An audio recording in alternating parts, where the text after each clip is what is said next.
আসসালামু আলাইকুম রহমতুল্লাহি ওয়া বারাকাতুহু। মা বোনদের জন্য খুবই গুরুত্বপূর্ণ একটি মাসআলা। আমি আমার মা বোনদেরকে বিনয় করে অনুরোধ করে বলছি, সবাই ইনশাআল্লাহ এই মাসআলাটি আপনারা মনোযোগ সহকারে শ্রবণ করবেন, শুনবেন, আমলের নিয়তে শুনবেন।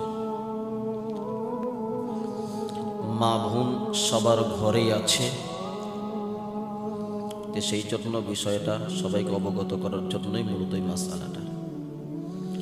যেহেতু রমাদান মাসে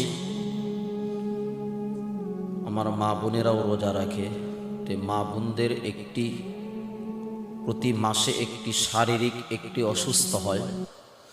শারীরিকভাবে তারা আল্লাহ তাআলার কুদরতি ভাবে তারা অসুস্থ হয়, যাকে আমরা কোরআন সুন্নাহর দৃষ্টিকোণে আমরা হায়েজ বলি বা মাসিক বলে থাকি, বা এই শব্দটাকে আমরা ইংরেজিতে বা এরকম ভাবে বলে থাকি পিরিয়ড বলে থাকি।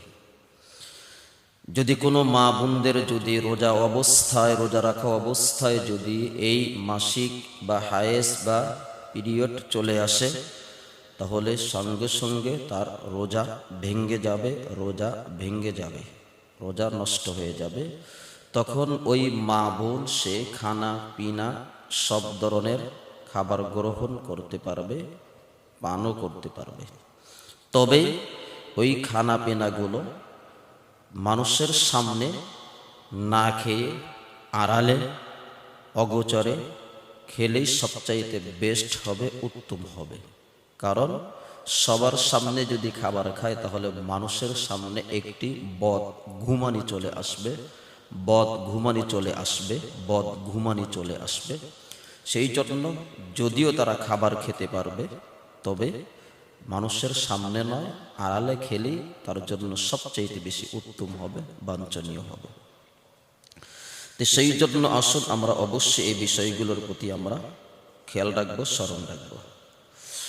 আর পিরিয়ড বা মাসিক বা হায়েজ এর কারণে যেই রোজাগুলো ছুটে যাবে, সেই রোজাগুলো পরবর্তীতে অবশ্যই কাজা আদায় করে নিতে হবে।